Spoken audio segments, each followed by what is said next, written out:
Vamos começar mais um vídeo da série Poder, dessa vez gravado. E eu quero que você abra sua Bíblia no livro de Romanos, capítulo 6, onde nós vamos começar a embasar o nosso tema. O tema de hoje é a alimentação e o poder. Qual a ligação que a alimentação tem com o poder de Deus sobre o seu corpo e como você se edifica para que esse poder se torne cada vez mais forte. A alimentação tem um papel interessantíssimo e fortíssimo na sua intimidade com Deus, e talvez você nunca se atentou para isso. Então, lendo o texto de Romanos 6, versículo 1 diz o seguinte: O que diremos? Permanecemos no pecado para que abunde a graça? De maneira nenhuma. Porque nós que morremos para o pecado, continuaremos a viver nele. Ou vós não sabeis que somos batizados em Cristo Jesus, somos batizados em sua morte? Porque pelo batismo somos sepultados juntamente com ele para a morte. Mas que assim como Jesus Cristo ressuscitou dentre os mortos para a glória de seu Pai, assim também nós andemos em nova vida. Porque se fomos plantados juntamente com ele na semelhança de sua morte, assim será também na de sua ressurreição. Porque sabemos que o nosso velho homem foi crucificado juntamente com ele, para que o corpo de pecado seja inutilizado, para que não mais sirvamos ao pecado. Porque o que morreu tornou-se livre do pecado. Portanto, se morremos com Cristo, cremos que o próprio Cristo, juntamente a nós, viveremos. Porque nós sabemos que o Cristo ressuscitou dentre os mortos e não morrerá novamente, porque a morte não terá domínio sobre ele. Já que, portanto, ele morreu, para que o pecado morreu uma vez, para que, portanto, viva, e Deus vive. Desta maneira, também nós considerais a vós mesmos que estáis mortos para o pecado, mas vivos para Deus, por meio de nosso Senhor Jesus Cristo. Não reine, pois, o pecado em vosso corpo mortal, de modo que o obedeçais em seus apetites perversos. Nem disporeis os vossos membros para serem instrumentos de iniquidade para pecado, mas preparai-vos diante de Deus como homens que estão vivos dentre os mortos, e sejam vossos membros instrumentos para a justiça de Deus. O pecado não terá domínio sobre vocês, porque não estáis debaixo da lei do pecado, mas debaixo da graça.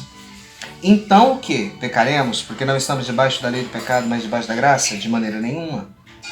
Não sabeis que quando vós preparais para obedecer a alguém em escravidão, sois escravos de quem obedeceis? Seja para o pecado, seja para prestar obediência à justiça.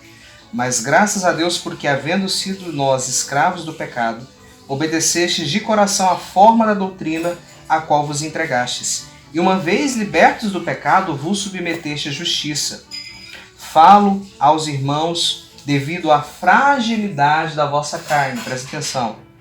Para tal, como dispuseste os vossos membros para serem escravos da imundícia e da iniquidade, da mesma maneira também agora, preparai vossos membros para serem escravos da justiça e da santidade.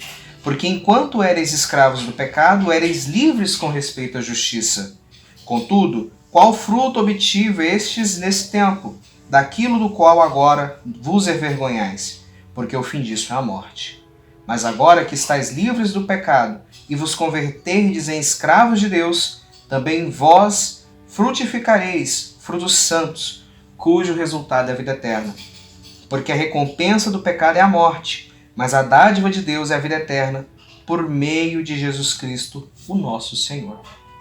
Então, de fato, nós tivemos o nosso tempo de pecado, e esse tempo de pecado, ele inundou a nossa carne, ele tornou a nossa carne imunda. A nossa carne, que foi feita e revestida pela glória de Deus, ela passou a ser imunda, ela passou a ser suja. E hoje a nossa carne milita contra o nosso espírito. Ainda no livro de Romanos, capítulo 7, versículo 25, diz o seguinte: Graças dou a Deus, por meio de nosso Senhor Jesus Cristo, porque agora eu em minha mente sou escravo da lei de Deus, embora com a minha carne eu sou servo da lei do pecado.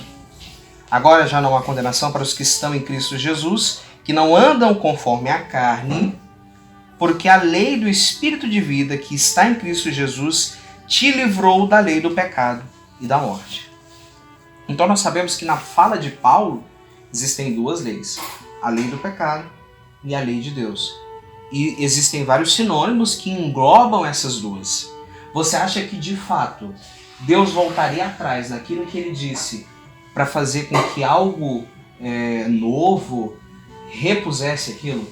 Qual seria a utilidade disso? Nenhuma. E se de fato nós cremos que a primeira aliança é sombra da segunda aliança, tudo que está na segunda aliança reflete diretamente na primeira aliança, por ser uma sombra. Então, de fato, a alimentação e também o pecado estão diretamente ligados na vida de Deus em você. Por quê? Porque o seu corpo é aonde a unção vem. Abra sua Bíblia, Isaías 61, e você vai perceber um pouco sobre isso. Olha como diz a palavra de Deus.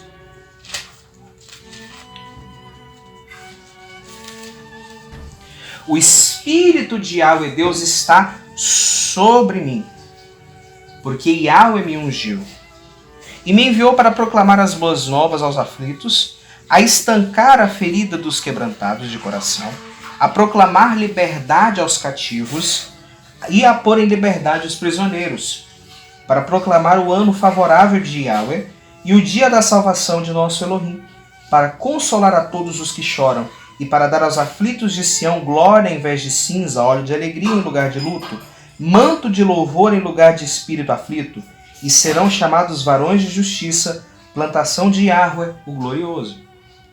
Então a unção desce sobre nós literalmente. Ela é algo físico, é algo corporal que desce sobre nós. Então, pelo fato da unção trabalhar no nosso corpo, literalmente o nosso corpo, a nossa carne, você sente ela tem os sentimentos, como nós já falamos nas aulas anteriores, que através deles você sabe se ela está e se ela não está, e futuramente nós vamos falar sobre discernir qual tipo de espírito está sobre você. Através disso, você sabe se o poder está ou não em você, e você sabe que é no seu corpo. É algo físico, é algo literalmente físico. Não é assim, eu acho que eu estou cheio. Não, você sabe que você está cheio. Veja o que diz em Lucas 1, versículo 34. Aqui é a anunciação de nosso Senhor Yeshua HaMashiach, Jesus Cristo. E quando o anjo aparece para Maria, ela fala assim, mas como que eu vou ter um filho se eu não conheci o meu marido? E aí o anjo diz para ela o seguinte, 35. E respondeu-lhe o anjo dizendo, o Espírito de Santidade virá, e o poder do Altíssimo repousará sobre ti. Por isso, santo é o que nascerá de ti, e será chamado o Filho de Deus. Então, o Espírito repousou, o Espírito veio e repousou sobre Maria, e ali ele começou a trabalhar, de forma que ela veio a conceber o nosso Senhor Jesus Cristo. Por quê? Porque esse Espírito é um Espírito literalmente físico, é algo que você sente. Uma outra tradução diz, descerá sobre ti o Espírito Santo e o poder do Altíssimo te encobrirá. É a mesma coisa que nós lemos em Atos, capítulo 1, versículo 8, que diz o seguinte,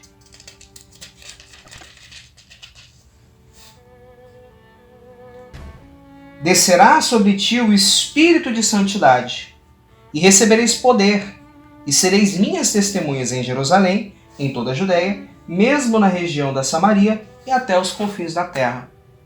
Então, quando o Espírito Santo desce, e aqui nós estamos falando do Espírito como Espírito, e não como uma emanação, não como aquele que você tem comunhão, como diz Paulo, a comunhão como Espírito. Não, aqui já está falando do poder de Deus.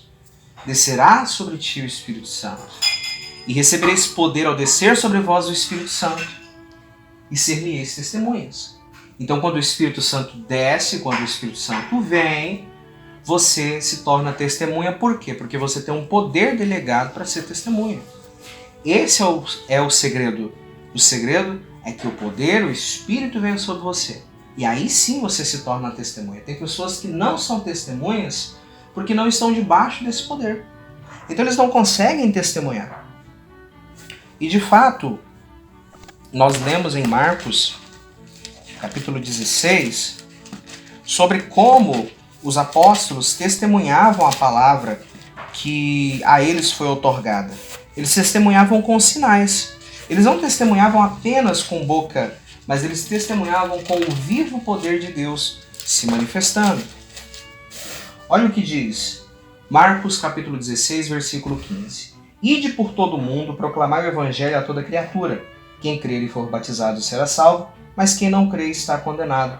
E estes sinais seguirão aos que creem. Em meu nome expulsarão espíritos malignos, falarão novas línguas, tomarão em suas mãos serpentes, se beberem algo venenoso, mortífero, não os prejudicará. Imporão as mãos sobre os enfermos e eles serão curados. Veja que aqui tem um padrão. Para curar enfermos, eles impõem as mãos. E quando você impõe as mãos, aquele poder que está sobre você vai sobre a pessoa e opera aquele dom específico. A unção é uma estrutura que ela vai te ligar a Deus, aquele que se une ao Senhor é um só espírito com Ele. Essa unção vai gerar um poder. Esse poder é físico, é literal. Você sente um choro, um arrepio, gelo, fogo, eletricidade. Ele é sensível, formigamento. E aí, quando esse poder está sobre você, ele vai movimentar os dons. E a partir do momento que ele movimenta os dons, acontecem os sinais que você tanto espera. Por isso que eu trouxe lá no começo o livre acesso. Você desenvolver a sua sensibilidade. Para quê? Para que esse poder venha sobre você e te torne apto a operar. Mas há pessoas que não perceberam que as suas condutas estão impedindo que esse poder se manifeste. Quando a sua conduta é totalmente contrária à palavra de Deus, esse poder não se manifesta. Porque, vamos lá, vamos voltar lá atrás. Quando o Eterno outorga a Torá, ele dá duas opções para os filhos de Israel. Ou eles seguem a Torá e tem bênção, ou eles seguem o que quiserem e tem maldição. Ou eles andam pela lei do Espírito da vida, ou eles andam pela lei do pecado. A lei do Espírito da vida é bênção, a lei do pecado é maldição. A palavra bênção, berahá ou brahá, significa poder para prosperar, ao passo que a palavra maldição, arar, significa impedimento, encantamento e algo que atrapalha. Então, se você tem uma maldição, essa maldição vai atrapalhar o poder de se manifestar na sua vida. Mas como se quebra? Com oração, com jejum e principalmente com santidade. A partir do momento em que você se santifica, você torna o seu corpo apto para receber a unção. E aí sim você pode trabalhar com ela, e aí sim você pode ser testemunha. Como você vai ser testemunha se você nunca nasceu de novo? Por isso que eu falo muito e bato nessa tecla. Você precisa nascer de novo. Você não pode ser um convencido. Você tem que ser um convertido de coração. E essa mudança começa de dentro. Começa de dentro.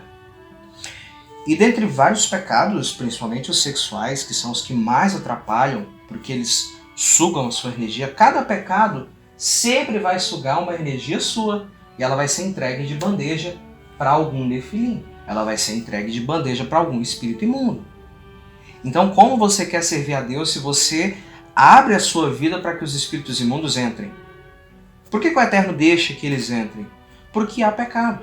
Se você não estivesse pecando, eles não poderiam fazer nada.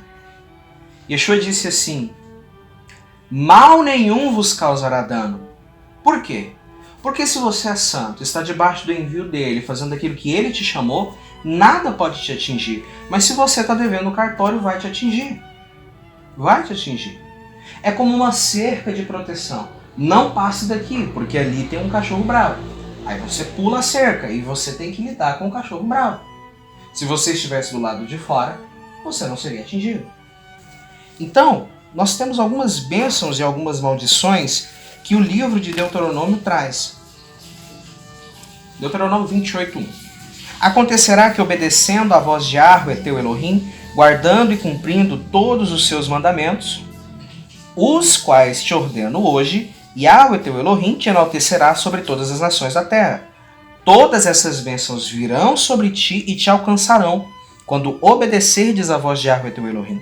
Bendito serás a cidade, bendito serás o campo, o fruto do teu ventre, o fruto da terra, as crias do teu gado, as tuas manadas, os rebanhos, as tuas ovelhas, o teu cesto e a tua gamela para amassar. Bendito serás ao entrares e ao saíres. Yahweh te entregará aos seus inimigos, Yahweh ordenará a bênção. Se guardares todos os mandamentos de Yahweh teu Deus e andares os seus caminhos, Yahweh te confirmará como povo santo para ti, como jurou. Então todas as nações da terra verão que és chamado pelo nome de Yahweh e te temerão. Yahweh fará que prosperem os teus bens no fruto do teu ventre, nas crias do teu gado e no fruto da terra, na terra que Yahweh jurou a seus pais. Yahweh abrirá para ti o bom tesouro, o céu, e derramará chuva a seu tempo sobre a terra, e abençoará a obra das tuas mãos, e emprestarás a muitas nações, mas tu não pedirás emprestar. E qual o contrário disso? O contrário disso é o seguinte, versículo 15. Mas se não obedeceres à voz de Yahweh teu Deus, não guardando nem praticando nenhum de seus mandamentos e de seus estatutos que te ordeno hoje, virão sobre ti essas maldições e te alcançarão. E aqui tem várias maldições, eu quero ler só o 22 e o 23, que diz assim: Yahweh te afligirá com definhamento, com sarna, com inflamação, com febre ardente, com palidez, com espada, com vento abrasador, os quais te perseguirão até acabarem contigo. O céu sobre a tua cabeça será de bronze, e o solo debaixo de ti será de ferro. E Yahweh derramará chuva sobre a terra, que será areia e pó, que descerá do céu contra ti, até acabar contigo. Então muitas pessoas não percebem que as suas atitudes têm fechado o céu. O livro de Provérbios diz que aquele que desvia o seu ouvido de ouvir a lei, até a sua oração não é ouvida. E, consequentemente, o apóstolo Pedro diz que aquele que está em briga com sua esposa, sua oração também não é ouvida. Então, de fato, quando nós oramos, nós precisamos perdoar, nós precisamos estar em santidade. Se eu não me engano, é João 9,13, vai dizer que Deus não ouve pecadores.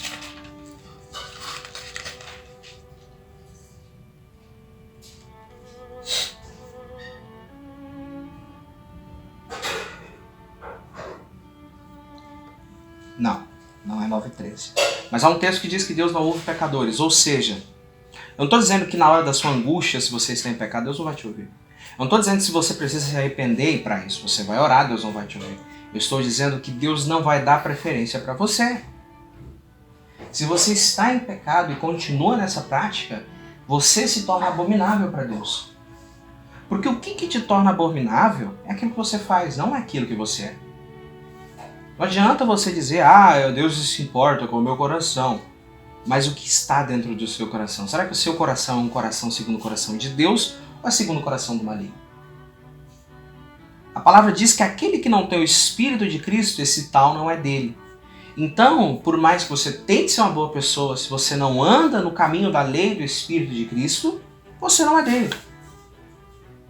E aí, se você não é dele, como você vai ter intimidade com ele?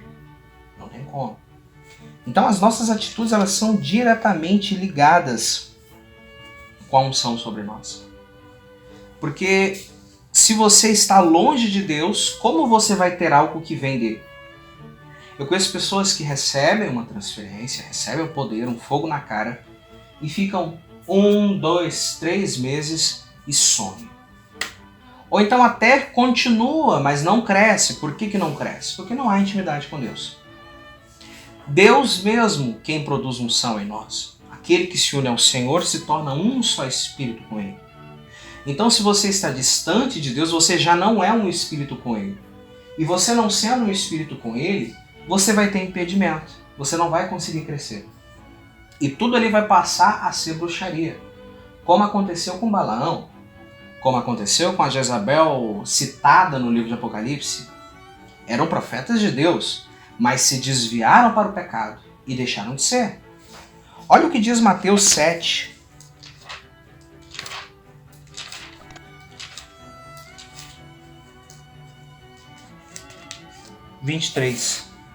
Eu vou ler desde o 21. Não é todo aquele que diz Adonai, Adonai, Senhor meu, que entrará no Malhut HaShamayim, no reino do céu, senão aquele que faça a vontade do meu Pai que está no céu. Então, qual o meu passe VIP para entrar no reino de Deus? Fazer a vontade de Deus que está no céu. Muitos me dirão naquele dia, Adonai, Adonai, não profetizamos em teu nome? Em teu nome não expulsamos espíritos malignos? Em teu nome não realizamos muitos milagres? Então eu lhes declararei, jamais vos conheci.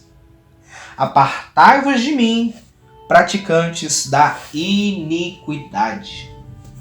Iniquidade no grego, anomia, significa literalmente transgressão da lei.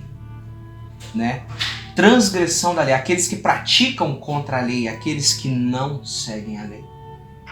E nós sabemos o quê? Que o pecado é iniquidade. 1 João, capítulo 3, é muito claro mesmo, sobre a santidade.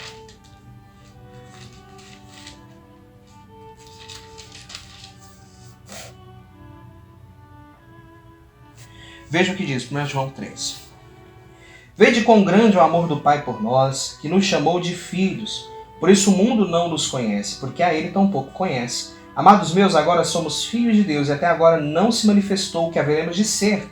Mas sabemos que quando ele se manifestar, seremos semelhantes a ele, e veremos o tal qual ele é.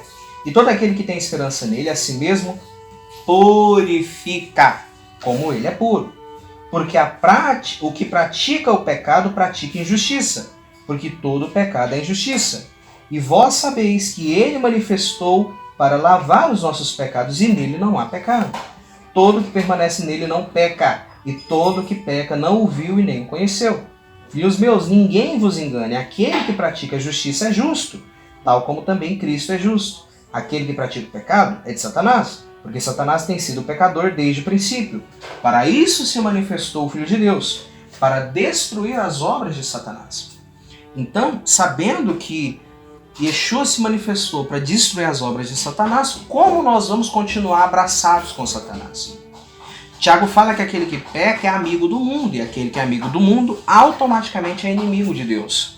Nós não podemos ser amigos desse sistema corrupto, desse sistema corrompido. Nós temos que ser amigos de Deus. E como que eu vou ser amigo de Deus se eu não seguir isso aqui? De ponta a ponta. E aí muitas pessoas falam, mas há coisas que eu não consigo. Realmente, há coisas que até eu também não consigo. Essa é a verdade, mas a cada um vem a tentação que lhe é possível suportar. Não vem tentação que não é possível suportar. Nós sabemos que Paulo fala isso. E o texto de Mateus, capítulo 25, é bem claro. Nós vamos ver Mateus 25, 14. Porque é com um homem que, ao empreender uma viagem, chamou os seus servos e lhes encomendou os seus bens. A um entregou 5 talentos, a outro 2, a outro 1. E cada um segundo a sua capacidade. Guarde isso, a cada um segundo a sua capacidade. O que recebera 5 talentos foi, negociou com ele e ganhou outros 5. Da mesma forma, o que tinha 2 ganhou outros 2. Mas o que tinha 1 foi e cavou na terra e escondeu o dinheiro do seu amo. Depois de muito tempo, voltou o amo daqueles servos e ajustou conta com eles. E chegando o que recebera os 5 talentos, trouxe outros 5, dizendo: Senhor meu, 5 talentos me entregaste, e eis que ganhei outros 5 com eles. O seu servo disse: Muito bom, servo bom e fiel. Sobre o pouco foste fiel, sobre o muito te colocarei. Entra no gozo do teu senhor. Em seguida chegou o que tinha 2 talentos, dizendo: Senhor meu, 2 talentos me entregaste, eis que outros 2 eu ganhei com eles. E o seu amo lhe disse: Muito bem, servo bom e fiel. Sobre o pouco foste fiel, sobre o muito te porei. Entra no gozo do teu senhor. Mas chegando também o que concedera 1 talento, disse: Senhor meu, eu sabia que é um homem severo, que ceifas onde não semeastes e colhes onde não plantaste, e temi, e por isso fui e escondi o teu talento na terra. Aqui tens o que é teu. Então o seu amo lhe respondeu, dizendo: servo mau e preguiçoso, saibais que o ceifo onde não semeei e colho onde não plantei. Portanto, devias depositar o meu dinheiro no banco, e quando chegasse o teria recebido com juros. Tirai, pois, ele o talento e o entregai ao que tem 10 talentos. Pois a quem tenha lhe será dado, e lhe será acrescentado, mas ao que não tenha, mesmo que tenha, será tomado dele. E ao servo inútil lançai nas trevas exteriores, ali haverá pranto e ranger de dentes. Então, de fato, cada um tem uma capacidade. Tem pessoas que têm a capacitação de não trabalharem nas festas, não trabalhar nos dias santos, não trabalhar no sábado, não trabalhar na pesca, não trabalhar em Rosh Hashanah, não trabalhar em Kippur. Esses são privilegiados e a capacidade que eles receberam é para isso. Há outros que já não conseguem e aí eles se esforçam para guardar da forma que podem. Há outros que conseguem apenas se manter nos alimentos puros, mas ainda assim não são alimentos kasher. Né? E já nós vamos entrar sobre alimentação. Por enquanto eu vou falar da santidade como no geral. Há outros que já conseguem comer somente alimentos kasher. E há alguns que são mais aprofundados ainda, que se tornam vegetarianos, ovo-lacto-vegetarianos, vegetarianos restritos e até mesmo veganos. Então a cada um é dado segundo a sua capacidade. Há pessoas que não têm capacidade para do dia para a noite se tornar um vegetariano, um vegano, né? Há outros que lutam contra si para conseguir fazer uma alimentação pura. E já alguns conseguem uma alimentação kasher. E nós vamos explicar a diferença daqui a pouco. Então, se você tem uma capacitação, você fala: pai, eu tenho um problema nessa área, eu ainda estou lutando. Mas você presta atenção nas outras áreas, você está multiplicando o seu talento. Mas a partir do momento que você tem problema em uma área e você se fecha nela e não olha para as outras áreas da sua vida e não santifica elas, você está retendo o seu talento, ele não está crescendo. E nós sabemos que nós crescemos de glória em glória. Nós não crescemos de culto em culto, de ceia em ceia, nós crescemos de glória em glória. E assim, as aflições que nós passamos e que nós seguramos as pontas e não deixamos vencer, aquilo gera um peso de glória tremendo. Gera um peso de glória incrível. Então, muitas vezes, o que nós precisamos é aprender a suportar e aprender a trabalhar a si mesmo. Né? Há pessoas que têm uma capacidade muito grande, há pessoas que você olha para ela e você sabe, esse fulano é santo. Você sente isso.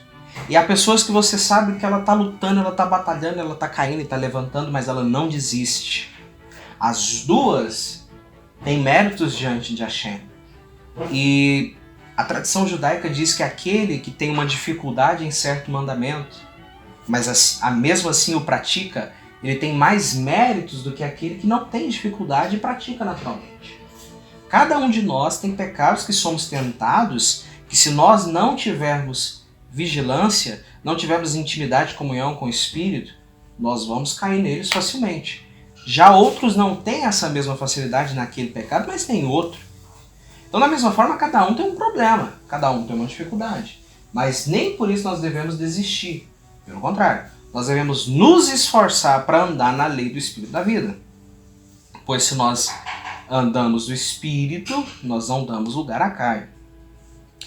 Então agora eu quero falar um pouco literalmente sobre a alimentação, tá bom? Nós não vamos ler inteiro os textos. Depois eu vou fazer uma série somente sobre alimentação. Uma série que vai ser provavelmente um pouco mais curta.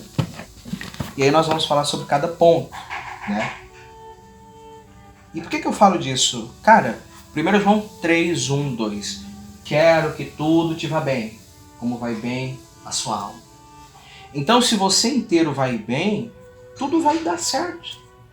Se o seu físico, mental, emocional e espiritual estão indo bem, você vai viver debaixo da parnassá, você vai viver debaixo do sustento do Eterno. Mas se algum desses pontos não vai bem, vai dar tudo errado. É como se fossem 4 rodas independentes. Cada uma gira para todas as direções e você está em cima de um quadrado. Se todas elas giram em direção ao seu alvo, você vai bem. Mas se uma delas está com um problema, você não vai conseguir chegar lá tão fácil. Então, da mesma forma, nosso corpo físico, mental, emocional e espiritual precisam estar alinhados para que a provisão de Deus venha, para que Deus se manifeste sobre nós e para que as bênçãos sejam ativadas e funcionem, né? E assim, um dos passos mais difíceis é a alimentação. Sinceramente, é o passo mais difícil. Não é do dia para a noite você vai mudar a sua alimentação, não é do dia para a noite você vai tirar aquilo que o Eterno tem por impuro. Não, não é rápido, não é passe de mágica. Vai tempo? Sim, vai tempo. Mas nem por isso você deve desistir. Não, você deve prosseguir. Então a primeira coisa, quando que a carne foi introduzida na alimentação humana? Até o capítulo 9 de Gênesis, o homem se alimentava de ervas, frutas, verduras, legumes, vegetais, tudo isso. O homem em si era vegetariano. Restrito, né? Eu penso que nem houve leite ou mel, acho que até isso o homem não se alimentava. Então, a partir dali, a alimentação entrou, né? Mas aí você pensa, não, mas quando o Eterno permitiu a carne, ele permitiu todas as carnes. Não. Porque o homem já sabia qual carne era pura e qual carne era impura. As carnes impuras não poderiam ser sacrificadas ao Eterno. O Eterno abominava essas carnes. Ele só aceitava carnes puras. Até aquele momento, até Gênesis 9, o homem não comia desse sacrifício. Não. Ele não comia, ele não participava desse sacrifício. Ele somente fazia, entregava de carnes puras, mas ele não ingeria. E aí, após o dilúvio, penso eu que a falta de alimento, o Eterno libera que o homem coma carne. Veja o que diz. Gênesis 9:1. Abençoou Elohim a Noa e os seus filhos e lhes disse, frutificai e multiplicai e enche a terra. Terão medo e pavor de vós todo animal da terra e toda ave do céu e todo que se move sobre a terra e os peixes do mar. Nas vossas mãos serão entregues. Tudo que se move e vive vos será de alimento, bem como toda a erva verde, tudo vos será dado. A carne, porém, com a sua vida, isto é, com o seu sangue, não comereis. Certamente requerirei o vosso sangue, o sangue das vossas vidas, de todo animal requerirei, como também do homem. Sim, da mão do irmão de cada um requerirei a vida do homem.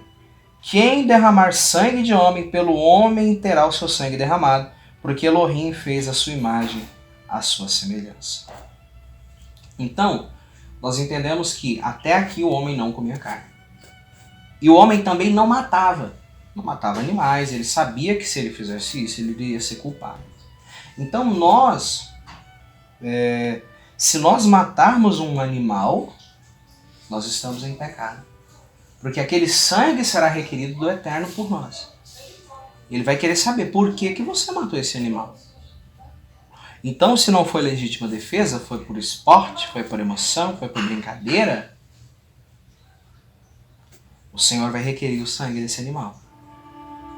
Então talvez seja um ponto que, assim como eu acabei de perceber, você precisa se arrepender. Se arrepender de animais que sofreram à toa. Animais sofreram à toa. E nós sabemos que Noa já sabia quem era impuro, quem era puro, né?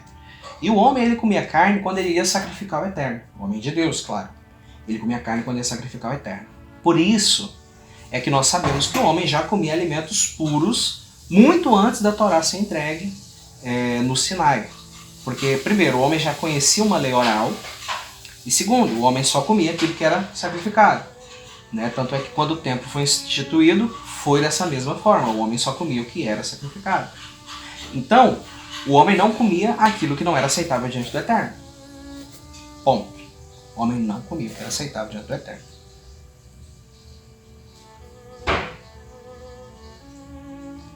E assim, tem pessoas que dizem, mas Yeshua não declarou puro todos os alimentos? Não.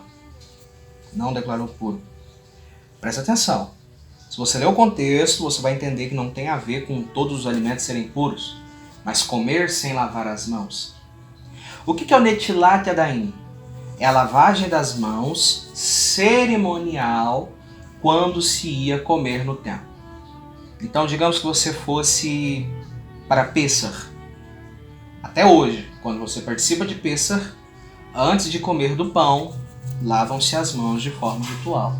Ou até mesmo antes da ceia, antes de todo o seder de Pessach, lavam-se as mãos de forma ritual e se faz o abrahá. Marcos 7, do 1 ao 5 e do 14 ao 29 diz o seguinte: Foram ter com Yeshua os perushim, os fariseus, e alguns dos escribas vindos de Jerusalém. E repararam que alguns dos seus discípulos comiam pão com as mãos impuras, isto é, sem lavar. Então o que para eles era mão impura? Comer sem lavar. Pronto. Pois os perushim e todos os judeus, guardando a tradição dos anciãos, não comem sem lavar as mãos cuidadosamente. E quando voltam do mercado, se não se purificarem, não comem. Então, digamos que passou na lanchonete, ou passou no supermercado, fez a compra do mês, se não lavasse a mão, não comia. E muitas outras coisas há que receberam para observar, como a lavagem dos copos, dos jarros, dos vasos de bronze. Perguntaram-lhe, pois, os fariseus e os escribas, por que não andam os seus discípulos conforme a tradição dos anciãos? Mas comem o pão, comem o quê? Carne de porco? Lagosta? Não, comem o pão com as mãos por lavar. E chamando a si outra vez a multidão, disse-lhe, ouvi-me todos e entendei. Nada há fora do homem que entrando nele possa contaminá-lo. Mas o que sai do homem, isso é o que o contamina. Se alguém tem ouvidos para ouvir, ouça. Por que Yeshua disse, se alguém tem ouvidos para ouvir, ouça? Ele diz, presta atenção, amigo. Eu não estou falando de comida. Estou falando de atitudes. Você pode estar em um lugar onde você não tem como ficar sem aquele lugar e não ser contaminado por ele. Mas a partir do momento em que você começa a ser como aquele lugar, você se contamina. Ou seja, digamos que você está na escola e a sua escola está cheia de ímpios, pessoas que andam segundo o mundo, e você está ali, mas você não participa daquilo. Você não fala como eles falam. Você não age como eles agem. Só que você também não pode se desligar daquilo ali, porque aquilo ali faz parte da sua escola, da sua formação acadêmica.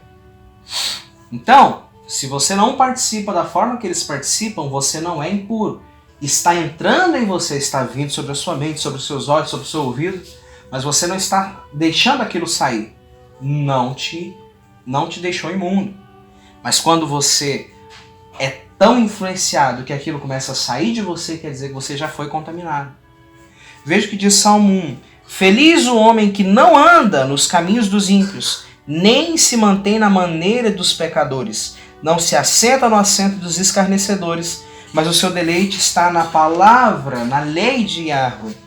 E na sua lei medita dia e noite. Será como a árvore plantada junto às correntes de água, que dá o seu fruto ao seu tempo. E as suas folhas não caem. Tudo o que fizer prosperará. Não é assim o ímpio. Ele é disperso como a palha que o vento levou. Portanto, não prosperarão os ímpios no juízo, nem os pecadores na congregação dos justos. Porque Yahweh conhece o caminho dos justos, mas o caminho dos ímpios deixará de existir. Então, de fato, quando você se senta à mesa, você está tendo comunhão. Os 3 lugares de comunhão são a mesa, a cama e o altar. São os 3 lugares de comunhão. Na mesa você tem comunhão com seus amigos, com seus parentes, com sua família. Na cama você tem comunhão com o seu cônjuge, a sua cônjuge. E no altar você tem comunhão com Deus. Então, se você traz à mesa pessoas que são totalmente diferentes daquilo que o Eterno quer, e não é para evangelizar, é para você andar no caminho deles, você está com problemas.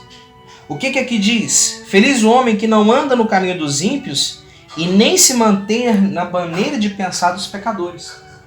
Então, se você tem um problema e vai pedir ajuda para um pecador, aquilo que ele vai te falar vai te levar para o pecado. Quantas vezes alguém não vira para você e fala assim, ai, nossa, você tem tanto problema, por que você não bebe? Bebe, que passa? O que ele está fazendo? Ele está te trazendo para a forma de pensar dele.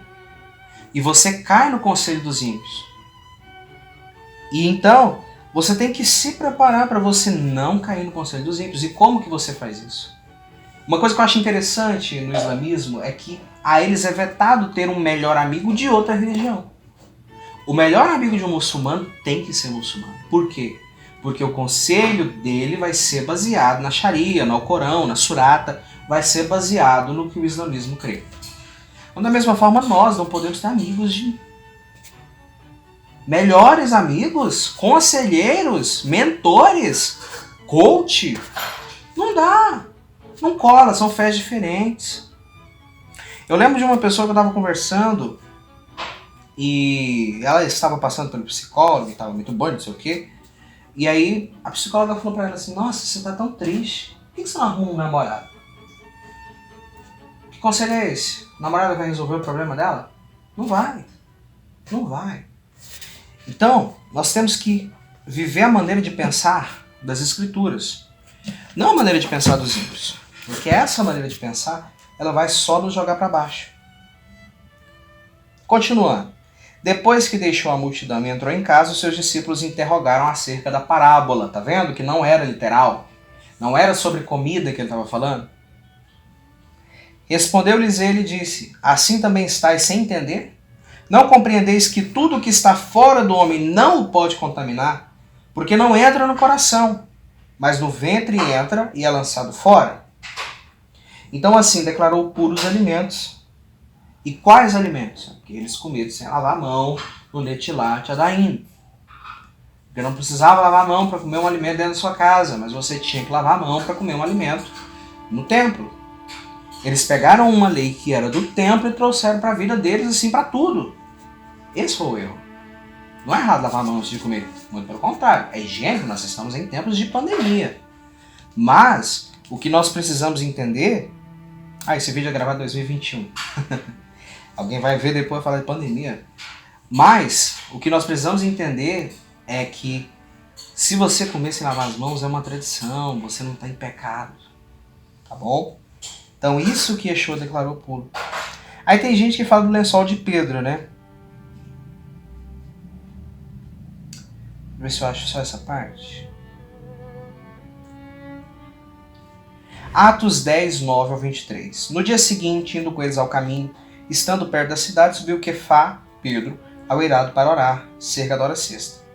Tendo fome, quis comer, mas entanto lhe preparavam a comida. Sobreveio um êxtase e viu o céu aberto e um objeto descendo. O que desceu? Foi um objeto.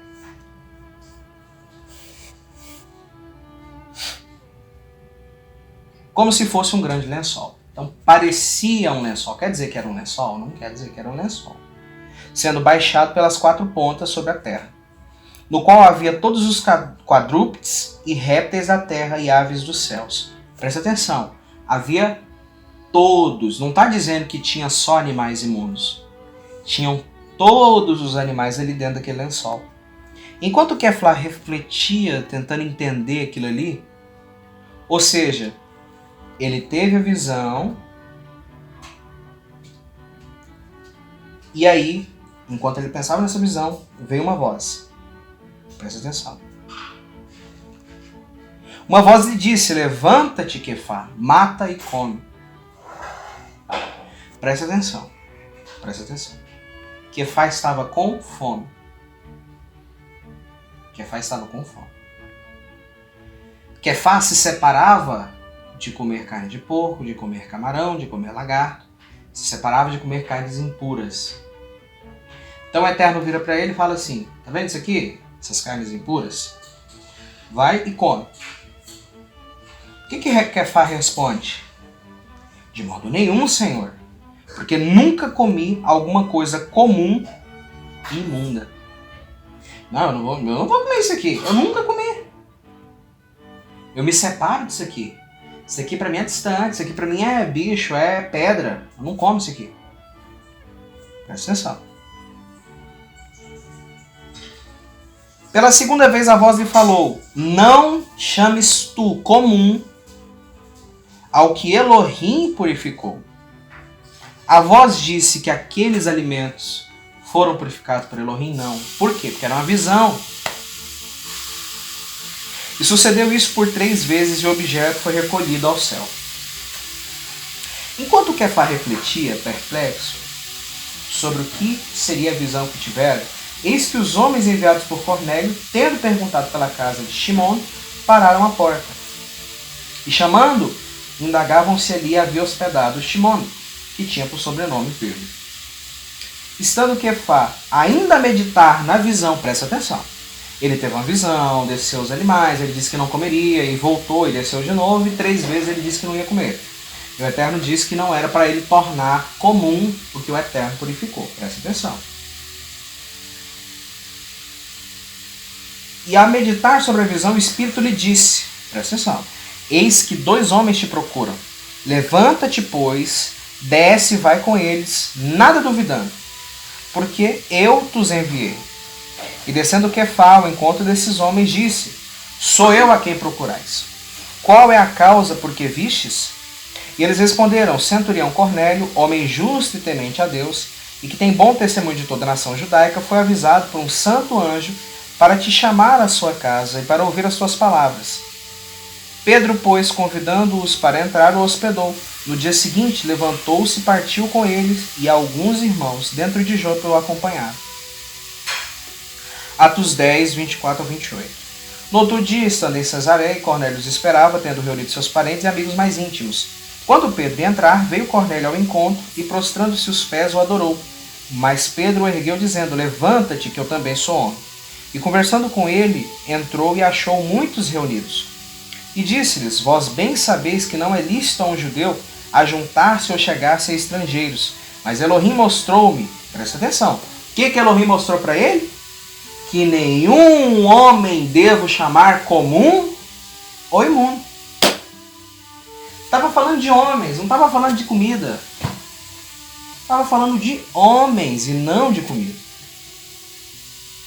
34. Então Quefá, tomando a palavra, disse, na verdade, reconheço que Deus não faz acepção de pessoas. Deus não olha assim, judeu eu vou te salvar, gentil, não, sai fora. Ele deixa que todas se conduzam ao arrependimento. Todas. Mas que lhe é aceitável aquele que, em qualquer nação, o teme e pratica o que é justo. Esse se torna aceitável a Deus. A palavra que ele enviou aos filhos de Israel, anunciando a paz por Yeshua HaMashiach, este é Yahweh sobre todos. Então Yeshua HaMashiach, Yahweh sobre todos, deixou com que todos pudessem se agregar à nação israelita. Então não tem nada a ver essa visão com alimentos impuros. Até porque Quefá não comeu nem na visão, nem na vida real. Nem na vida real.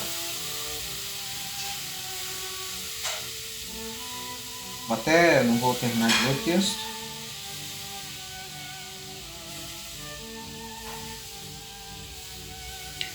Aí tem aquele texto, né, de Romanos 14. Não, mas é porque tem alimentos que são puros e impuros e não tem diferença, porque um é fraco na fé e come só o que está na Bíblia, o outro é forte. Não. Paulo estava falando sobre os vegetarianos que queriam impor a sua doutrina sobre quem comia carne. Por quê? Porque no judaísmo, uma pessoa que come uma carne kasher é uma carne que foi abatida segundo a sheritá. A sheritá é um tipo de abate feito pelo shohet, que é um abatedor judeu treinado pela inspeção de um rabino, e essa carne é uma carne que sofre muito menos dor do que a maioria dos abates comuns feitos pelas diversas nações. Esse shohet, ele tem o trabalho de matar o animal, de limpar a carne, de kasherizar a carne.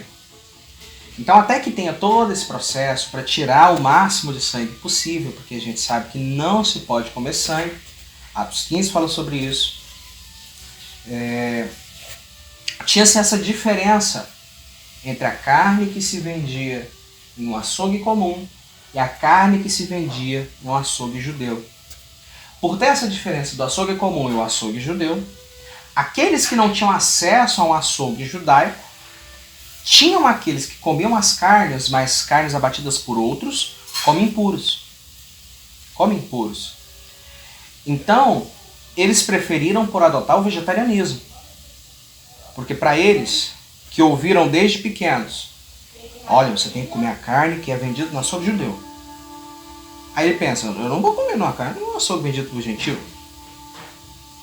Entendeu? Então existe essa diferenciação entre a carne abatida por um gentil e a carne abatida por um judeu. Aquele que se tornou vegetariano é porque ele não tinha acesso ao açougue judeu. Então ele só comia vegetais. Porque ele preferia comer vegetais do que comer a carne de um açougue judeu. Então olha o que diz. Não destruas, pois, a comida, por causa da comida, a obra de Elohim. Na verdade, tudo é limpo, mas é mal para o homem dar motivo de tropeço pelo comer. Bom é não comer carne, nem beber vinho, nem fazer outra coisa em que o teu irmão tropece. A fé que tens guarda contigo mesmo diante de Elohim, e bendito aquele que não se condena a si mesmo naquilo que aprova. Mas aquele que tem dúvidas se come está condenado, porque o que faz não provém da fé, e tudo que não provém da fé é pecado. Então talvez o cara tenha uma crença tão forte que ele comer num açougue gentil é prejudicial para ele, que para ele é melhor não comer. Porque aí a consciência está em delito, está em conflito. Né? E aquele conflito traz problema. Tanto é que nós acabamos de ler Romanos 6, aonde é dito o quê? Que nós não devemos ser servos da impureza e da transgressão da lei, a iniquidade. E se eu não posso ser servo da transgressão da lei, como eu vou ser servo da justiça transgredindo a lei? Não tem como. Ou você está num estágio de santidade ou você está num estágio de pecado. Não tem como estar nos dois ao mesmo tempo. Totalmente impossível. Tanto é que as obras da carne, uma das obras da carne é a impureza. Não só alimentícia, como também sexual. Né? Também sexual. Lê Levítico 18. Eu não vou falar sobre sexualidade agora, não tenho tempo. Mas lê Levítico 18, você vai entender tudo, quase tudo, sobre a pureza sexual. Né? E tem uma lei que não está lá, mas eu vou trazer aqui só para questão de ensino, que é o seguinte. A partir do momento que a mulher está menstruada, você conta 7 dias para voltar a ter relação. Contou 7 dias, tranquilo. Foi antes, impureza. E aí, continuando o texto, tem um texto que diz assim: comei de tudo que se vende no açougue, sem perguntar nada, por causa da consciência. Te faço uma pergunta básica. Vende cachorro num açougue brasileiro? Não. Inclusive, se eu não me engano, um casal foi preso por vender carne de cachorro. Então vende aqui? Não vende. Da mesma forma, se você for lá em Israel, vai vender carne de cachorro? Não vai. Se você for lá no McDonald's e pedir um sanduíche com carne e queijo, você não vai conseguir. Ou você escolhe um ou você escolhe o outro. Não misturam os dois. Eles não misturam os dois. Se você quer misturar, aí é contigo, porque é uma tradição. É uma interpretação. Né? Não é um texto que diga não misture carne e leite. O texto diz o quê?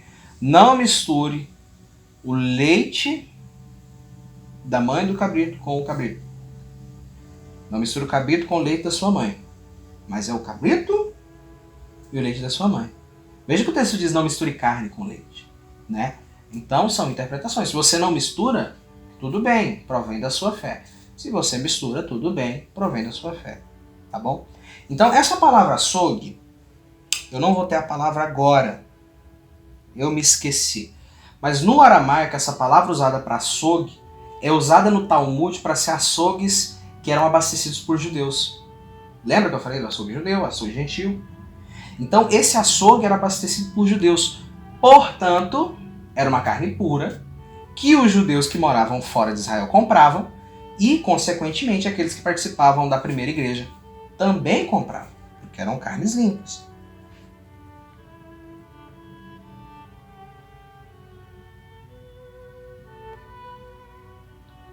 Se você quer saber a referência, está no Talmud Bavli, em Hulim 95a. Prosseguindo, vamos ver outro argumento muito usado.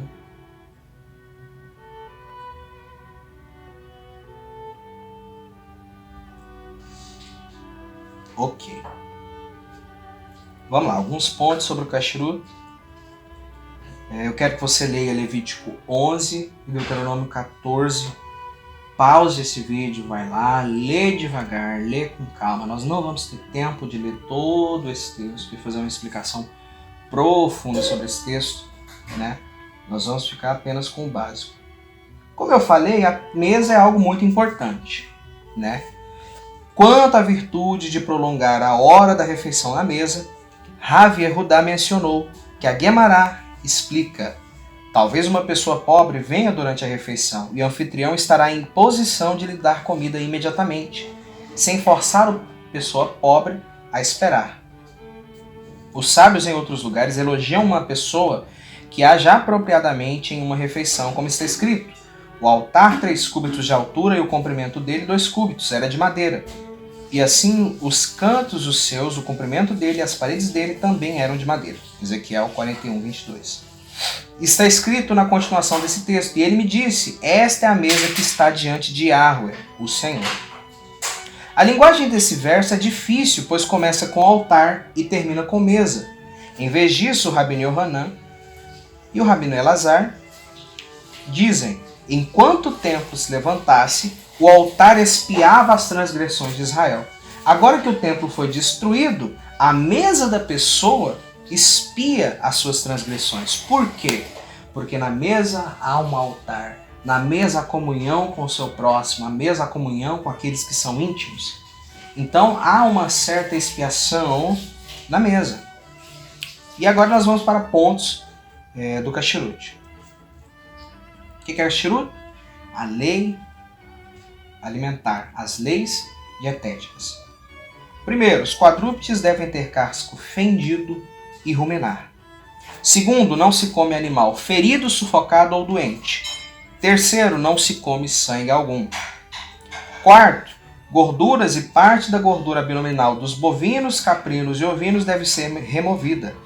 Quinto, o nervo ciático também não é consumido, pois é onde o anjo do Eterno tocou na conjuntura de Jacó. Sexto, não se colhem frutas durante os 3 primeiros anos após o plantio.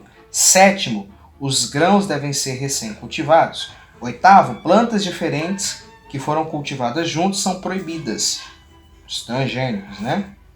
Nono, um cabrito cozido no leite da mãe não pode. Isso era um ritual pagão, tá bom? Era um ritual pagão onde o cabrito era cozinhado no leite da mãe, provavelmente para trazer fertilidade, então foi proibido, né? E como eu falei, aqueles que não misturam e aqueles que misturam. Se você não mistura, você tem que saber que se você comeu leite agora, carne só daqui 6 horas. Ou, se você comeu carne agora, leite só daqui 6 horas. Então, não há como você tomar um sorvete depois de um churrasco, porque é inviável, muito menos fazer um estrogonofe. Mas se você, como eu, crê que esse mandamento é específico para cabrito no leite da sua mãe, ou seja, o cabrito no leite da cabrita que gerou ele, não de uma cabrita qualquer, e muito menos outros tipos de carne, tudo bem. E se for assim, tem algo interessante. Você pode muito bem fazer estrogonofe de frango. Por quê? Porque frango não é mamífero, né? Mas ok, foi só uma brincadeirinha. 10. Os peixes devem possuir barbatanas e escamas. E agora uma lista daqueles animais que nós consideramos como puros. Boi, vaca, ovelha, cabra, veado, gazela, corça, cabra montês, antílope, ovelha montês e gamo. Insetos que são considerados limpos. Locusta segundo a sua espécie, gafanhoto devorador segundo a sua espécie, grilo segundo a sua espécie e gafanhoto segundo a sua espécie. Alguns exemplos de quadrúpedes impuros: o camelo, a arganaz, a lebre, o porco, o coelho e outros. As aves impuras, eu vou falar todas, porque essas são as únicas impuras. Se ela não está na lista, você pode comer. A águia, o quebrantoso, a águia marinha, o açor, o milhano, o falcão, segundo a sua espécie, todo o corvo, segundo a sua espécie, o avestruz, a coruja, a gaivota, o gavião, segundo a sua espécie, o mocho, o corvo marinho, a ibis, a gralha, o pelicano, a abutre, a cegonha, a garça, segundo a sua espécie, a polpa e o morcego. Morcego. Peixes impuros. Todos os que não possuem, ao mesmo tempo, barbatanas e escamas, como peixe de couro, os frutos do mar, camarão, lula, etc. Insetos impuros. Todo inseto que voa ou anda sobre 4 pés. Mosquito, barata, lacraia, etc. E répteis impuros. Todo réptil é impuro. Alguns vão ouvir a frase que eu falei antes e não vão entender. Todo réptil é impuro, tá bom? E os anfíbios também são impuros.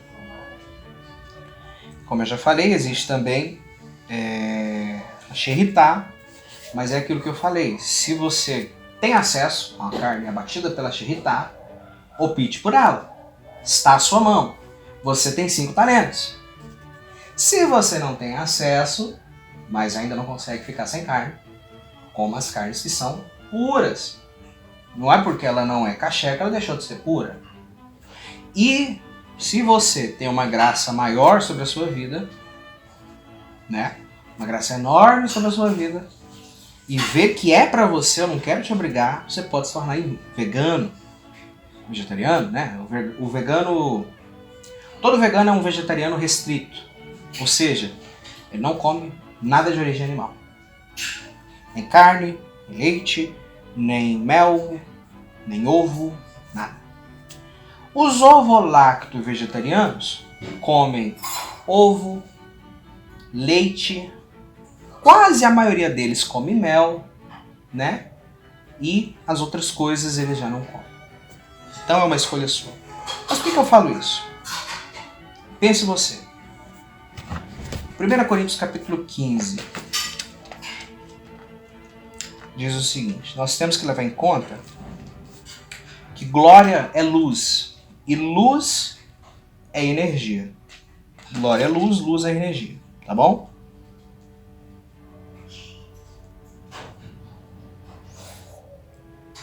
Primeiro Coríntios capítulo 15, versículo 39. Porque nem toda carne é igual, pois uma é a carne dos homens, outra é a carne das bestas, outra é a carne das aves e outra é a carne dos peixes.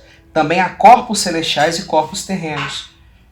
Mas há um tipo de glória é dos celestiais e outro tipo dos terrenos. Uma é a glória do sol, outra da lua, outra das estrelas. E uma estrela é maior do que a outra em glória. Do mesmo modo é também a ressurreição dentre os mortos. São semeados em corrupção e ressuscitados incorruptíveis. Então, tudo que foi criado tem uma glória, tem uma luz, tem uma energia específica. Quando você come um animal impuro, ele sempre vai sofrer no abate muito mais do que o animal puro. Todos vão sofrer, é uma morte. Mas a morte por alimentação, uma morte viável. A morte por esporte, como pesca esportiva, tiro ao alvo com animais, etc., não é pecado. Então, o animal impuro ele vai sofrer muito mais. Geralmente eles não têm um acesso venoso. Geralmente, não estou dizendo que é sempre. Então, esses animais impuros, eles têm uma vibração totalmente corrompedora. Ela trabalha na sua e te desestabiliza. Você pode ver que uma pessoa que é fã de feijoada, que come mesmo, ela termina de comer e fica mal, fica ruim, fica pesada, passa mal. Por quê? Porque de fato ela trouxe para si uma energia muito carregada, muito pesada. A carne em si já é uma energia pesada. Você passa até 6 dias para desfazer a carne do seu organismo. Então imagine você que peso não fica. E como nós estamos falando do poder, o seu poder ele precisa ser concentrado. Você precisa que o poder de Deus esteja sobre o seu corpo e o seu corpo esteja preparado para isso. Se você está cheio, você não vai conseguir. Se você está cansado, você não vai conseguir. Né? Nós falamos numa das aulas passadas sobre o relaxamento. E você não vai conseguir relaxar Se você está cheio, se você comeu demais, você não consegue relaxar. Você precisa ter consciência disso. Total e plena consciência disso. Que você não vai conseguir ministrar se você comeu demais. Tem pessoas que têm um sinal de Deus, quando Deus vai curar estômagos, que é o seu estômago rebrulhar, revirar. E se você vai ministrar e está cheio, quando isso acontecer, você vai vomitar. Você vai ser o primeiro a vomitar. Então não faça isso. Não faça isso. Você vai perceber que quando você jejua, e depois de 6 horas que você jejua, exceto quando você acorda, né? Você vai estar mais leve, você vai estar mais concentrado, você consegue orar melhor, né? E é por isso que quando o Yeshua fala de expulsar demônios, ele fala assim, essa casta não sai, senão a força de oração e jejum. Então a oração é alimentada pelo jejum. Você não pode simplesmente jejuar por jejuar. Se você quer o poder, você tem que jejuar e orar também. E a sua oração vai ser muito mais intensa, muito mais concentrada se você estiver em jejum. Porque você vai desintoxicar o seu corpo, né? Para que é o jejum? Para você se desfazer de tanta coisa, né? É claro, agora eu não estou dizendo que é pecado. Estou falando de alimentação. Se você come muito junk food, né, comida lixo, muito fast food, você vai intoxicando seu corpo, né? Alguns remédios vão intoxicando seu corpo. Muito açúcar, muita fritura intoxica o seu corpo. E aí quando você pensa que não, você deita e não dorme. Tem insônia. Ou então você deita e não se lembra do que você sonhou. Por quê? Porque aquele tipo de alimentação está fazendo seu corpo trabalhar de uma forma totalmente diferente. Você pode ver que pessoas que, por exemplo, comem peixe, que é uma carne que é digerida mais rápido, só comem peixe, elas geralmente têm uma vida mais leve, mais tranquila. Geralmente elas não têm tantos problemas quanto alguém que come carnes mais pesadas, né? Até mesmo as carnes impuras. Então a sua alimentação vai dizer totalmente. E você vai perceber, faça o teste. Tire um dia para você ir para o culto já em jejum. Não estou falando de você jejuar, entregar e comer para ir para o culto. Não, estou falando de você ir já em jejum. Você vai perceber que você vai ter um resultado muito maior. Por quê? Concentração. Se a sua mente não consegue se concentrar na oração, você não tem rendimento. Se você não tem rendimento na oração, da mesma forma você também não tem poder, né? Claro, você não vai fazer 3 dias de jejum e vai encerrar depois do culto, você vai passar mal. Mas faz um jejum ali, sei lá, 12 horas, 6 horas antes do culto e vai já em jejum. Você vai perceber que o seu culto vai ter muito mais poder do que um culto comum. E você vai perceber outra coisa também, que aqueles que jejuam, eles se sobrepõem àqueles que não jejuam.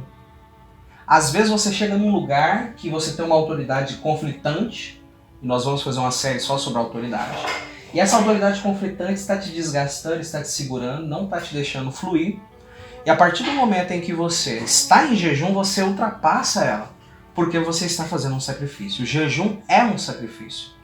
Nós sabemos que a carne é fraca, o espírito está pronto. Então a partir do momento que nós enfraquecemos a nossa carne, nosso espírito tem mais força. Por isso que Paulo fala o seguinte, que é na nossa fraqueza que o poder de Deus se aperfeiçoa. Porque quando a nossa carne está fraca, o poder fica mais forte. Se você lê em Mateus capítulo 4, você vê que Jesus foi tentado, e ele foi tentado após 40 dias de jejum.